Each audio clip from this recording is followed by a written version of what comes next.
টি-20 বিশ্বকাপের super eights থেকে প্রথম দল হিসেবে পাকিস্তান আউট হয়ে যায়নি, অফিসিয়ালি আউট হয়নি, কিন্তু প্রথম ম্যাচটা তাদের নিউজিল্যান্ডের বিপক্ষে বৃষ্টির কারণে ভেসে গিয়েছে এবং দ্বিতীয় ম্যাচটা ইংল্যান্ডের কাছে তারা 2 উইকেটে হেরে গিয়েছে। তাতে করে এখন পাকিস্তানের সেমিফাইনালে ওঠার সমীকরণটা অনেক জটিল হয়ে গেছে, অনেক যদি কিন্তুর উপরে নির্ভরশীল হয়ে গিয়েছে। লাস্ট ম্যাচটা শ্রীলঙ্কার বিপক্ষে তো তাদের জিততেই হবে, পাশাপাশি এই গ্রুপের অন্যান্য খেলার রেজাল্টের দিকেও তাকিয়ে থাকতে হবে যদি তাদের সেমিফাইনালে উঠতে হয়। ইংল্যান্ডের ওসব হিসাব নিকাশ নেই, প্রথম দল হিসাবে সেমিফাইনাল খেলাটা তারা কনফার্ম করে ফেলেছে। সুপার এইটসের ফার্স্ট খেলায় তারা শ্রীলঙ্কার বিপক্ষে বিধ্বংসী জয় পেয়েছিল এবং সেকেন্ড ম্যাচে পাকিস্তানের বিপক্ষে রুদ্ধশ্বাস জয় পেল এবং এই 2 ম্যাচের 4 পয়েন্ট নিয়ে এই গ্রুপ না, শুধু অন্য গ্রুপ মিলিয়েই, সব দল মিলিয়েই আসলে এবারে টি-20 ওয়ার্ল্ড কাপের প্রথম দল হিসেবে সেমিফাইনাল খেলা নিশ্চিত করেছে ইংল্যান্ড এবং সেইটা নিশ্চিত হয়ে গেছে প্রবাবলি ম্যাচ শুরু হওয়ার আগেই। ইংল্যান্ডের এই যে টার্নিং পয়েন্ট সম্ভবত ম্যাচের কিছু না, ম্যাচ শুরু হওয়ার আগেই সেটা ডিসাইড হয়ে গিয়েছে। কোনটা আমার সঙ্গে আপনি মিলিয়ে দেখতে পারেন।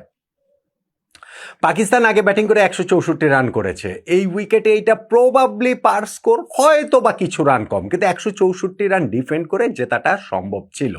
পাকিস্তান স্পেশালি শুরুটা যেভাবে করেছিল, তারা পাওয়ার প্লের মধ্যে 35 রানে 3 উইকেট নিয়েছে এবং সেই 3টা উইকেটই নিয়েছেন শাহিন শাহ আফ্রিদি। ভেরি ফার্স্ট ডেলিভারিতে ফিল সল্টকে আউট করেছেন, তারপরে জশ বাটলারকে আউট করেছেন, এরপরেও গিয়ে তিনি যখন আরও একটা উইকেট পেলেন জ্যাকব বেথেলের, তখন কিন্তু ইংল্যান্ডের 35 রানে 3 উইকেট চলে যায় এবং আমি ক্রিক ইনফোতে দেখছিলাম যে পাকিস্তানের পক্ষে জয়ের সম্ভাবনা তখন কত 67-68% দেখাচ্ছিল, অর্থাৎ পাকিস্তান তখন ওভারওয়েলমিং ফেভারিট ম্যাচ জয়ের জন্য। আর এরপরে যখন 4th উইকেটটা তাদের পড়ে গেল, ওই টম ব্যান্টনকে একেবারে বোলিং স্পেলের শুরুতে এসে প্রথম বলটাতেই উসমান তারিক আউট করে দিলেন, যিনি তার বোলিং অ্যাকশনের জন্য এই ওয়ার্ল্ড কাপে তুমুল আলোচিত। তখন 58 রানে 4 উইকেট ইংল্যান্ডের চলে গিয়েছে। 164 রানের টার্গেটটাকে অনেক বড় দেখাচ্ছিল। হ্যাঁ, হ্যারি ব্রুক ছিলেন এক পাশে, কিন্তু তিনি আর কত দূর টেনে নিতে পারবেন। হ্যাঁ, ইংল্যান্ডের ব্যাটিং লাইন আপ যথেষ্ট লম্বা, কিন্তু পাকিস্তানের এই বোলিং লাইন আপের এগেনস্টে স্পেশালি যারা এরকম একটা ভালো স্টার্ট পেয়েছে, সেইখানটাতে কি তারা আসলে পাকিস্তানের রান টপকে যেতে পারবে কিনা অনেক অনিশ্চয়তার জায়গা তৈরি হয়েছিল। কিন্তু সেই অনিশ্চয়তা দূর হয়ে গেছে হ্যারি ব্রুকের ব্যাটে, ইংল্যান্ডের ক্যাপ্টেনের ব্যাটে। কি অসাধারণ একটা ইনিংস খেলেছেন, কি অসাধারণ একটা ক্যাপ্টেন্স নক খেলেছেন। এইবারের ওয়ার্ল্ড কাপে যদি আমি হিসাব করি, তাহলে ভারতের সূর্যকুমার যাদব ইউএসের বিপক্ষে যে ইনিংসটা খেলেছিলেন, সেইটার চেয়ে এই ইনিংসটাকে পিছিয়ে রাখার উপায় নেই। আর আপনি যখন চিন্তা করবেন অপোনেন্ট, আপনি যখন চিন্তা করবেন সুপার এইটসের ম্যাচ, আপনি যখন চিন্তা করবেন সেমিফাইনালে খেলা না খেলাটা আর বিষয় এখানটাতে জড়িয়ে রয়েছে, তখন আসলে হ্যারি ব্রুকের এই ইনিংসটাকে কোনো সেই সূর্যার ইনিংসের চেয়ে পিছিয়ে রাখার উপায় নেই। ফ্যান্টাস্টিক একটা সেঞ্চুরি তিনি করেছেন, বিস্ফোরক বিধ্বংসী ব্যাটিং তিনি করেছেন। 28 বলে 50, 50 বলে সেঞ্চুরি, এই স্ট্যাটগুলোই বলে দিচ্ছে কতটা ডমিনেটিং তিনি ছিলেন। আর যেটা বলছে না সেটা হচ্ছে দলের কোন বিপর্যয়ের মুখে হ্যারি ব্রুক এই ব্যাটিংটা করেছেন, কোন বিপর্যয়ের মুখে সেটা আমি বলছি। কিন্তু আপনি ওই জায়গাটা থেকে যদি একটু শুরু করেন যে 58 রানে 4 উইকেট পড়ে গিয়েছে, তারপরে তিনি একটা 45 রানের পার্টনারশিপ করলেন স্যাম কারানের সঙ্গে। স্যাম কারান হচ্ছে গিয়ে মিড উইকেটে ক্যাচ দিয়ে উসমান তারিকের বলে আউট হয়ে চলে গেলেন। তারপরে আবার একটা 52 রানের 31 বলে জুটি তিনি গড়লেন উইল জ্যাক্সের সঙ্গে এবং সেই জুটিতেই আসলে ইংল্যান্ডের জয়টা নিশ্চিত হয়ে গিয়েছে। কেননা সেই জুটির শেষ দিকে গিয়ে যখন তিনি শাহিন শাহ আফ্রিদিকে একটা ছক্কা মারলেন, 4 মারলেন এবং সেই ছক্কা 4-এ 50 বলে নিজের সেঞ্চুরিতে তিনি পৌঁছে গিয়েছেন। হ্যাঁ, তারপরের বলটাতে তিনি আউট হয়ে গিয়েছেন, বোল্ড হয়ে গিয়েছেন। তারপরে এটা একটা দুর্দান্ত মাস্টার ক্লাস হ্যারি ব্রুকের সেই ইনিংসটা, এবং তিনি যখন আউট হন, ইংল্যান্ডের তখন 18 বলে প্রয়োজন মাত্র 10 রান, তাদের হাতে আছে 4 উইকেট। পাকিস্তান সুলভ একটা কামব্যাকের চেষ্টাটা করেছিল। 18 বলে 10 রান প্রয়োজন, ইংল্যান্ডের হাতে 4 উইকেট। 12 বলে 5 রান প্রয়োজন, হাতে তাদের 4 উইকেট। তখন ওইখানটাতে মোহাম্মদ নওয়াজ এক ওভারে 2টা উইকেট তিনি তুলে নিলেন, উইল জ্যাক্সের উইকেটটাও তুলে নিলেন। ফলে গিয়ে একটা উত্তেজনার জায়গা তৈরি হলো যে লাস্ট ওভারে 3 রান দরকার, যেহেতু হাতে 2 উইকেট রয়েছে, কিছু একটা হলেও হতে পারে। কিন্তু লাস্ট ওভারে প্রথম বলটাতেই ওইখানটাতে জফরা আর্চার 4 মেলে খেলাটা শেষ করে দিলেন। ইংল্যান্ড 2 উইকেটে ম্যাচটা জিতে নিল। পাকিস্তান ঠিক শেষ পর্যায়ে গিয়ে একটা চেষ্টা করলেও মরণ কামড় দেওয়ার মতো পাকিস্তান হয়ে উঠতে আর পারলো না, ম্যাচটা তারা জিততে পারলো না। এখন 164 রান যে করেছে পাকিস্তান, সেই রানটাকে আরেকটু বেশি হতে পারতো, হয়তো বা হতে পারতো।